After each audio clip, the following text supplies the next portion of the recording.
নেপালের রাজনীতিতে বইছে পরিবর্তনের হাওয়া। শপথ গ্রহণের পরদিনই দেশের স্থিতিশীলতা ফেরাতে সমস্ত শিক্ষা প্রতিষ্ঠানে আগামী 2 মাসের জন্য ছাত্র রাজনীতি নিষিদ্ধের সিদ্ধান্ত নিয়েছেন নবনির্বাচিত প্রধানমন্ত্রী বালেন্দ্র শাহ।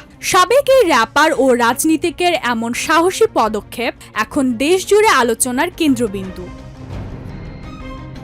এদিকে শনিবার রাজধানী কাঠমান্ডু তীব্র সংঘর্ষে উত্তাল হয়ে ওঠে। সাবেক প্রধানমন্ত্রী কেপি শর্মা ওলিকে গ্রেফতারের প্রতিবাদে রাস্তায় নেমেছেন তার সমর্থকরা।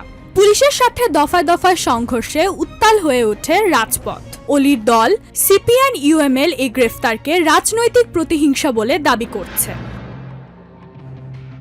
সাবেক র্যাপার থেকে কাঠমান্ডুর মেয়র হওয়া 35 বছর বয়সী বালেন্দ্র শাহ এখন নেপালের সর্বকনিষ্ঠ প্রধানমন্ত্রী।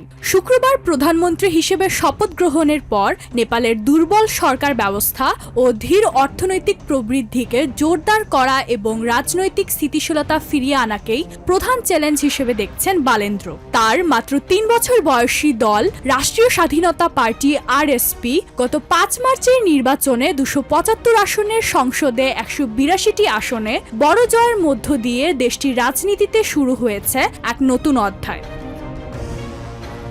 Ishrat Jahan, TVN 24 news desk. New York থেকে সম্প্রচারিত টিভিএন 24 টেলিভিশন বিশ্বজুড়ে বাঙালির কণ্ঠস্বর।